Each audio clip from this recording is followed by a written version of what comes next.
Je m'appelle Claire Pedotti et je ne travaille plus, mais j'ai été jusqu'à récemment traductrice au Conseil de l'Europe. J'habite à Strasbourg depuis très longtemps, à plusieurs étapes en fin de compte. Quand j'étais étudiante et puis depuis que j'ai à peu près une trentaine d'années. Voilà. Alsace, géographiquement, c'est une sorte de langue pour moi. Parce qu'il y a cette espèce de bande comme ça qui la rend singulière. Parce que finalement, c'est une région dans laquelle on ne voyage pas tellement d'est en ouest, sauf pour en sortir, mais beaucoup de nord-sud. Qu'est-ce que c'est pour moi l'Alsace ? Eh bien, moi, c'était la région dans laquelle je parle de Strasbourg, à vrai dire, mais dans laquelle je voulais faire mes études. Parce que, étant messine, la tendance naturelle des étudiants messins, c'était d'aller faire leurs études à Nancy. Et moi, je voulais pas. Et j'ai voulu aller à Strasbourg tout de suite. Et je m'y suis tout de suite sentie bien. Ma mère a une explication très personnelle et très romantique. C'est qu'elle dit que mon amour pour Strasbourg vient du fait que j'aurais été conçue dans cette très jolie ville. Donc, vous voyez, c'est une Italienne romantique. Donc, je ne sais pas si j'arrive bien à parler de l'Alsace et de ne pas confondre ma ville avec le reste du territoire. Pour moi, je la définirais géographiquement. Elle est bordée par le Rhin. Sa plaine est bordée de l'autre côté par les Vosges, qui font miroir à la forêt noire de l'autre côté. Donc pour moi, c'est vraiment cette espèce de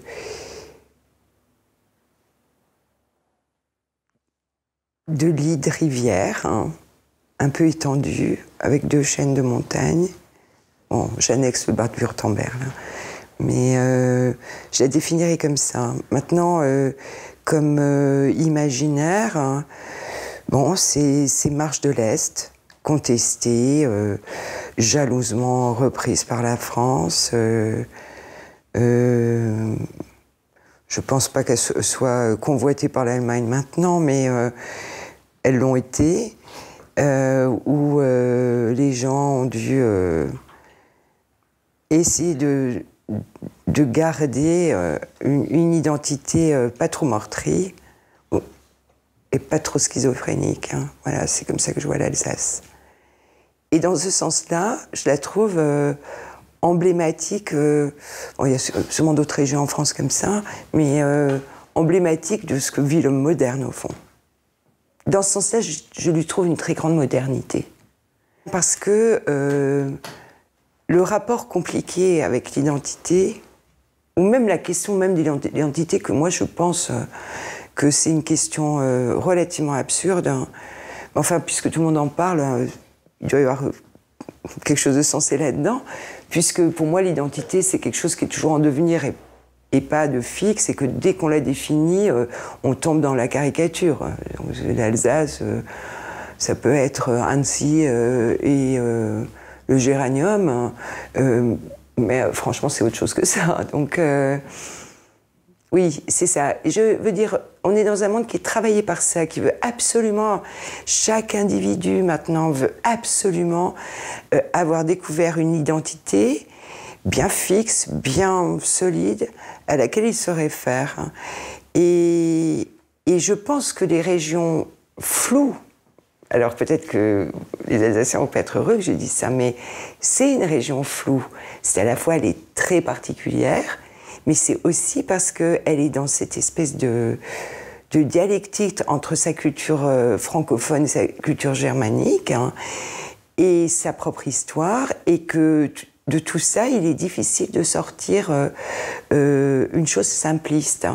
Et donc, pour moi, c'est très moderne, parce que je pense qu'on ne pourra vivre dans cette modernité que le jour où on cessera de vouloir trouver un roc derrière soi. Mais reprendre les mailles un peu compliquées et contradictoires des différentes choses de l'histoire, mais aussi du présent, qui font qu'on est ce qu'on est. Je suis arrivée en Alsace en 73, après mon bac, pour faire des études. Donc j'ai été étudiante à Strasbourg. Je suis partie 3 ans plus tard et je suis revenue en 84 à peu près. Et depuis j'y habite. J'habite à Strasbourg. Donc ça fait... c'est un long compagnonnage. C'est déjà une région multilingue, donc au moins bilingue. Et c'est une région hybride, donc là on est en plein dans la problématique de la traduction, qui est celle du passage. C'est-à-dire comment tu décodes et rencodes un texte. Et cet exercice-là, au fond, tous mes amis dialectophones le font constamment depuis qu'ils sont tout petits. Donc effectivement, on est dans une terre de traduction. Et on le sent. Je crois aussi que c'est pour ça que les gens qui sont même ni alsaciens, ni même français, s'y retrouvent. Hein. Moi, je suis née en Lorraine, donc tout le monde, personne n'est parfait, mais je suis née dans ce qu'un de mes concitoyens lorrains m'a dit, la Lorraine casque à pointe, hein, c'est-à-dire celle qui a partagé le même destin que l'Alsace à partir de 1870. Et j'ai toujours trouvé très facile, hein, pour moi qui étais d'origine étrangère, puisque mes parents sont italiens, d'être dans une région où, par exemple, les personnes âgées ne parlaient pas un français académique, hein, puisque ma propre grand-mère ne parlait pas, évidemment, parlait français avec un fort accent italien et des italianismes constants. Et en fait, je suis toujours plutôt surprise, quand je vais en France de l'intérieur, d'entendre des personnes... disons très âgés, parlaient un français absolument parfait. Et donc moi, je me suis sentie toujours très à l'aise, hein, dans ce côté hybride de passage, parce que justement, j'étais aussi d'origine étrangère. Donc au fond, ça a été très facile. Contrairement à ce que pensent les Alsaciens, il y a beaucoup plus de choses en commun entre la Moselle, disons, et l'Alsace, entre Metz et Strasbourg, qui ont quand même des destins, je dirais pas similaires, mais qui se ressemblent. Ce sont très très vieilles villes, des villes qui n'appartenaient pas à un ensemble, enfin qui appartenaient au Saint-Empire germanique, mais qui, disons, n'étaient pas particulièrement sous l'emprise d'un pouvoir féodal. Et etc. Bon, Metz est devenue française avant Strasbourg, mais il n'en reste pas moins qu'on est sous les mêmes lois locales. Hein.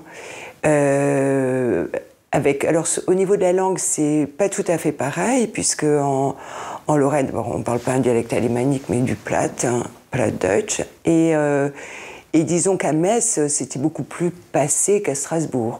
Mais moi, je l'impute aussi au fait que la moitié de la Lorraine est quand même francophone, et aussi parce que c'est une région d'immigration très industrielle. Dans ce sens-là, mais ça ressemble plus à Mulhouse. Et donc l'afflux de population qui n'était pas dialectophone, hein, a fait que, disons, que le français a peut-être pris une importance plus grande. Mais moi, j'ai eu quand même des souvenirs en Lorraine, dès que tu t'éloignais de Metz, par exemple près de la frontière luxembourgeoise ou la frontière avec l'Alsace, où les gens avaient le même rapport à leur langue que les Alsaciens ont avec la leur. Hein. C'est-à-dire que le français était un peu laborieux. C'était pas... Donc oui, dans ce sens-là, je pense que ça...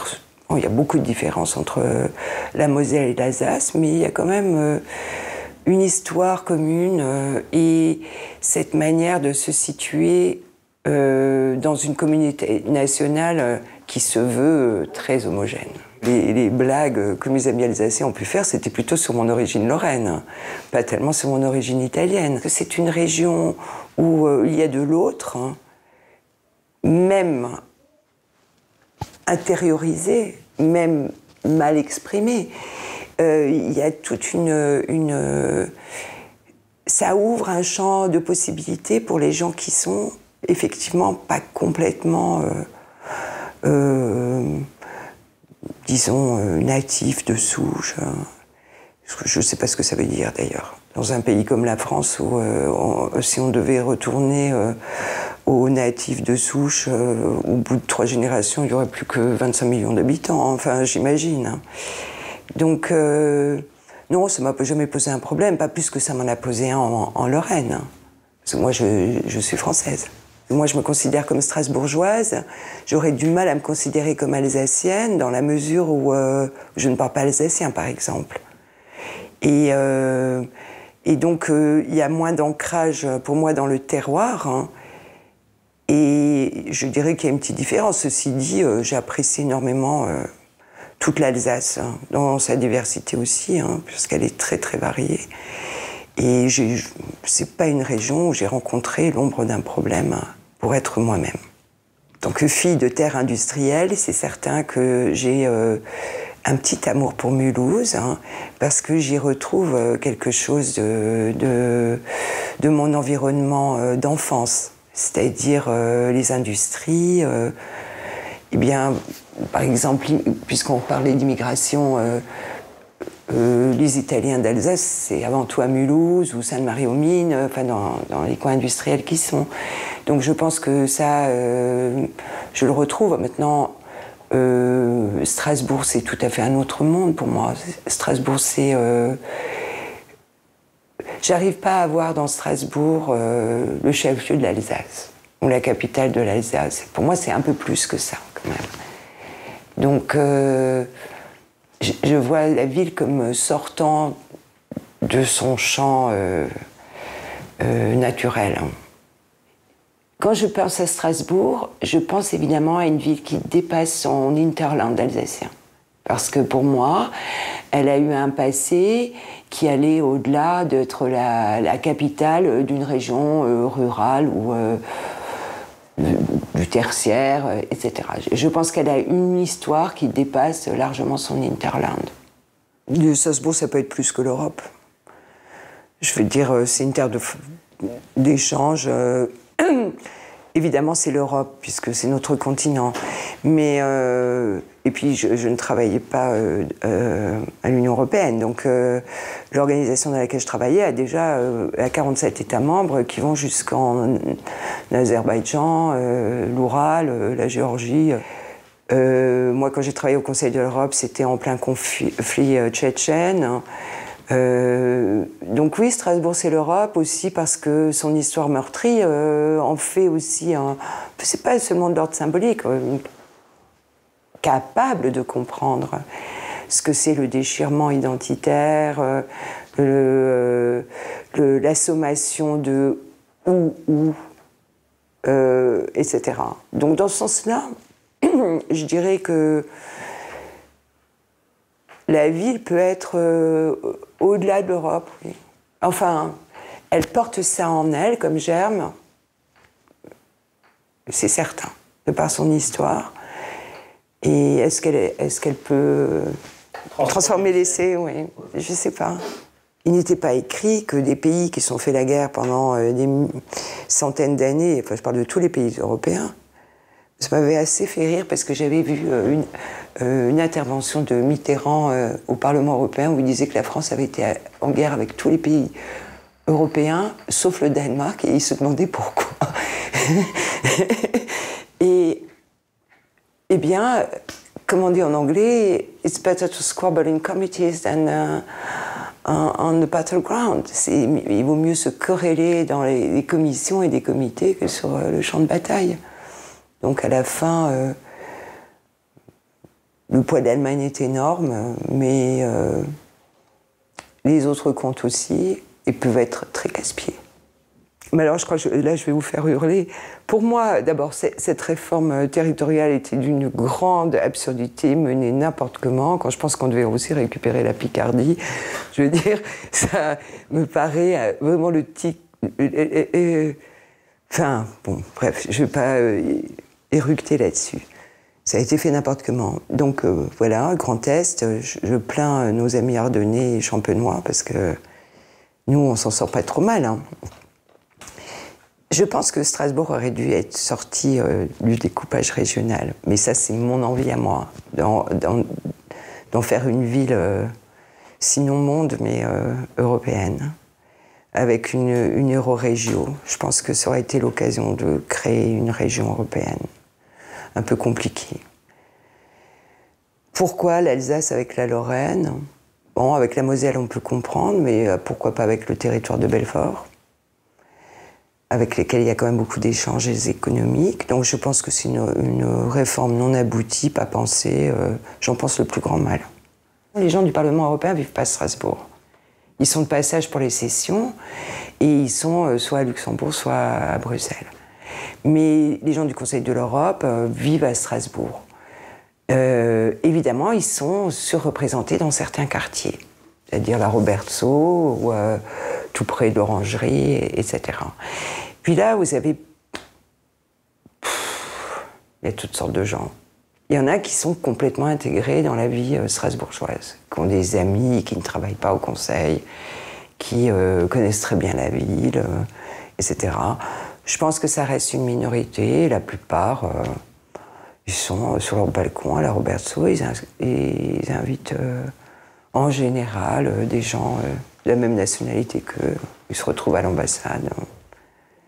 Pour les Français qui vivent à Strasbourg, la difficulté, ça a été aussi... Alors là, on voit que... Là, ce serait peut-être intéressant d'interroger une de mes collègues qui viennent de l'intérieur. Puisque moi, j'étais strasbourgeoise bien avant de travailler au Conseil de l'Europe. Tandis qu'il y a beaucoup de Français qui sont à Strasbourg parce qu'ils travaillent au Conseil de l'Europe. Ils ont eu un concours, etc. Et quelquefois, je trouve que les étrangers s'adaptent mieux à Strasbourg que certains Français. Se plaignent moins. Il n'y a pas la plainte de oh, c'est fermé le dimanche, comment est-ce possible? Pourquoi on paye les prêtres, les pasteurs et les rabbins, ce genre de choses. Donc on sent le jacobinisme qui est jamais loin et surtout la grande ignorance de notre pays finalement sur ces provinces qui sont ni du lard ni du cochon. Et alors, par exemple, le Concordat, heureusement, la plupart ne savent même pas que ça existe, parce que autrement, je crois qu'on n'aurait pas fini d'en entendre parler. Alors, je dirais, il y a une chose qui, pour moi, est terriblement... je vais peut-être pas dire alsacienne, mais strasbourgeoise, c'est une chose que je ne peux pas comprendre. Mes parents viennent d'un pays où il fait chaud l'été, il fait froid l'hiver. Dans le nord de l'Italie, il fait froid l'hiver. Dans mon pays d'origine, on change d'horaire d'ouverture des magasins avec les saisons. Je me dis, comment se fait-il qu'un pays où il peut faire moins 20 l'hiver et 40 l'été n'a pas l'idée, conserve les mêmes horaires et continue à vivre comme si de rien n'était, comme si l'environnement climatique n'avait strictement aucune importance. Ça, c'est un truc qui me paraît très, très strasbourgeois. Peut-être que ça se passe ailleurs aussi, mais ça m'a toujours sidéré. En Italie, on dort à 2h de l'après-midi et on se réveille un peu plus tard et on mord plus sur la soirée pour continuer à travailler. Ça fonctionne bien. Les magasins, pareil, ferment, hein, ils rouvrent quand la température est plus tenable. Hein. Donc voilà, donc je dirais que au niveau de l'abord hein, très superficiel qu'on peut avoir à Strasbourg, il y a des choses qui peuvent surprendre. Hein. L'accueil, quand moi j'étais étudiante, n'était pas rare que je rentre dans une boulangerie, où on parlait alsacien bien sûr, et dès que je disais bonjour en français, tout le monde se taisait. Mais ça, c'était en 73, 74.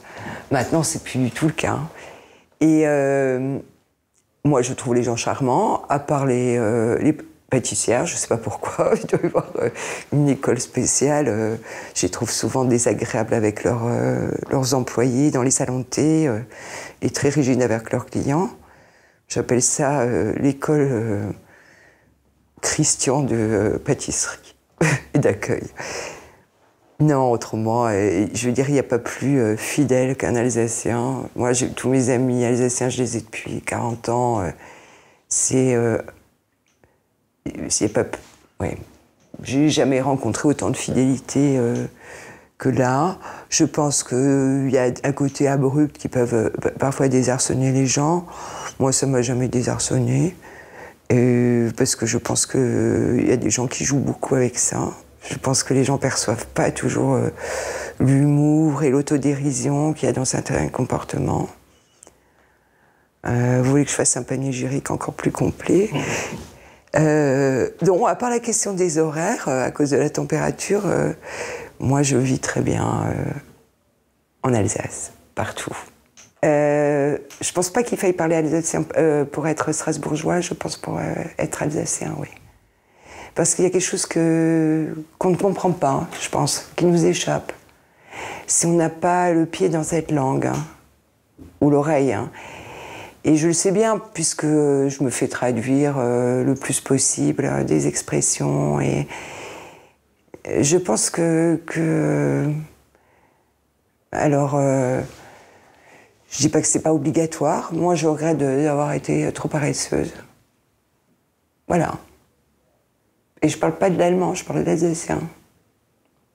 Et là, j'aurais choisi évidemment l'alsacien de Strasbourg.